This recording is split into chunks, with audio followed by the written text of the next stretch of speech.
Ceras. Terima kasih, soalan saya nombor 8. Sila Menteri. Terima kasih. Dan Yang di-Pertua, Assalamualaikum warahmatullahi wabarakatuh. Salam sejahtera, salam Malaysia Madani.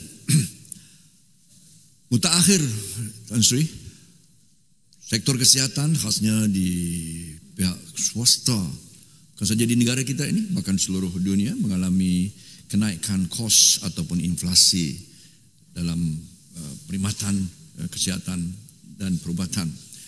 Terima kasih sahabat saya daripada Ceras, yang berhormat Ceras, yang memberikan perhatian khusus kepada inisiatif kelompok berkaitan diagnosis. Kelompok berkaitan diagnosis itu akronim yang disebutkan sebagai Diagnosis Related Groups, ya, kelompok berkaitan diagnosis terkait dengan penyakit. Ya. DRG ataupun kelompok berkaitan diagnosis ini adalah pengkelasan bagi rawatan perubatan yang membolehkan pembayaran lebih seragam. You need to have keseragaman itu. Itu yang tidak ada kalau tidak ada DRG, sistem DRG ini. Amalan pembayaran pada masa ini menggunakan fee untuk perkhidmatan dari fee for service dengan izin, di mana di pihak swasta apabila mereka menggunakan bayaran itu, bayarannya adalah fee for service, berbeza dengan pihak swasta, awam yang semuanya adalah through general taxation, harus dengan cukai, harus ditambah baik kepada penyeragaman kaedah pembayaran. Tanpa DRG, ya Tan Sri, seperti mana amalan buat masa ini, pembayaran fee kepada doktor dan prosedur diseragamkan. That is already telah dirangkumkan dalam Schedule 13 dalam Akta 586. Namun charge yang lain tidak dikawal selia. Ya. Lalu justru pengenalan DRG ini akan membantu untuk menangani inflasi perubatan ataupun kenaikan, ya, ataupun pembayaran atau pengenaan charge yang berlebihan. Di situ kuncinya. Ya. Penyeragaman harga melalui DRG ini juga akan membantu kita beralih kepada penjagaan yang mementingkan hasil kepada rakyat. Outcome based sekaligus value based, dengan nilai, maknanya nilai outcome. Yang pentingnya outcome, bukan saja banyaknya charge kerana banyaknya test dan prosedures, ya, itu dikatakan value based. Perkhidmatan kesihatan haruslah memberi manfaat kepada rakyat secara keseluruhannya.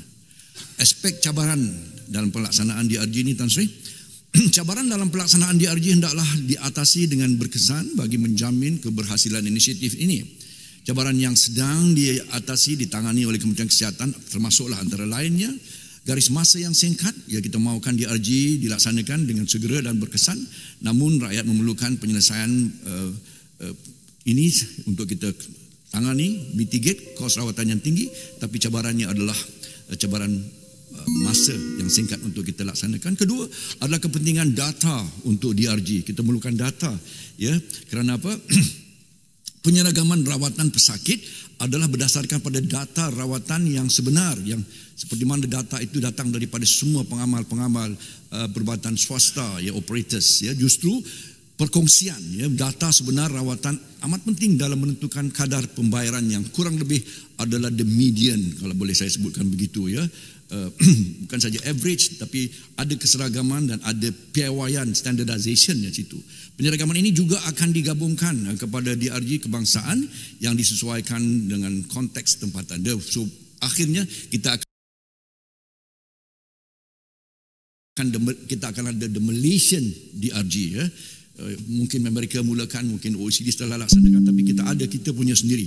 That is the Malaysian DRG, Malaysian Diagnosis Related Groups ataupun kumpulan kelompok berkaitan diagnosis. Akhirnya kapasiti sumber manusia, ya, perlu kita tangani segera. Kepentingan data untuk DRG memerlukan pengkodan yang tepat, ya, jadi kita memerlukan kaki tangan yang punya kapasiti, punya skills, ya, untuk mereka terus dapat membangunkan DRG dengan berkesan dan baik. Mereka perlu diberikan latihan dalam machine learning, ya, dalam apa yang dikatakan sebagai, ya, for this to be subjected to AI dan juga machine learning dalam membantu pengkodan, ya, di classification ataupun pengkodan diagnosis dan juga prosedur.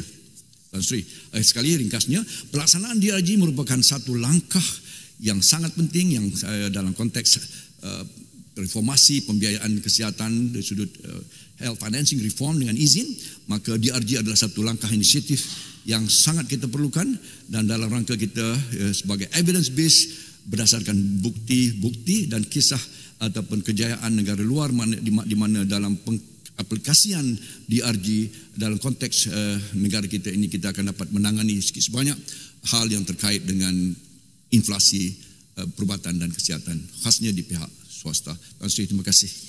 Baik, saya jemput Ceras. Terima kasih Tuan Sri Ketua.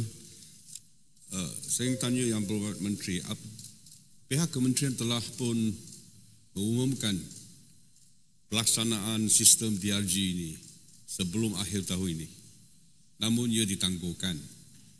Apakah sebab utama penangguhan pelaksanaan, dan apakah Yang Berhormat Menteri sudi menafikan bahawa pengendali hospital swasta melobi bagi menangguhkan pelaksanaan DRG atas sebab-sebab yang menjelas, kerana pelaksanaan DRG akan memberi kesan langsung terhadap margin keuntungan mereka. Terima kasih. Baik, sila Menteri. Terima kasih sahabat Ceras. Ya, saya ingat tidaklah perlu kita terlalu membuat andaian dan dengan izin presumptuous, ya, ataupun berburuk sangka, ya.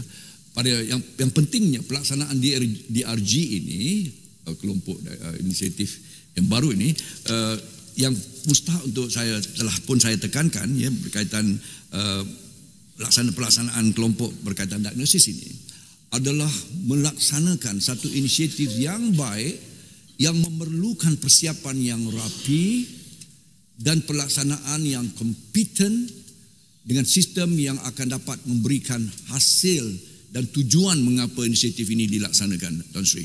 So, itulah sebabnya antara lain kita memerlukan capacity building, kita memerlukan data yang cukup, kalau tak cukup pun enough, big data yang kita kongsi daripada semua pengamal perubatan swasta di pihak swasta, dan yang pertama tadi adalah untuk kita laksanakan, dan ini pun telah disebutkan, ya, DRG bukan kerana tekanan siapa-siapa, it's not like that at all, ya, dengan izin, bukan itu sebabnya. Sebabnya adalah apabila kita melaksanakan satu inisiatif yang penting seumpama ini, kita mesti laksanakan dengan kesiapan yang rapi, pelaksanaan yang cermat, dengan kita mitigate dan kita urus apapun kesan-kesan yang tidak baik supaya benar-benar ia dapat menghasilkan sebagai satu yang sifatnya value based healthcare system. Itu yang perlu saya jawab, Tan Sri. Terima kasih Ceras, ya. Baik, saya jemput Kuala Langat.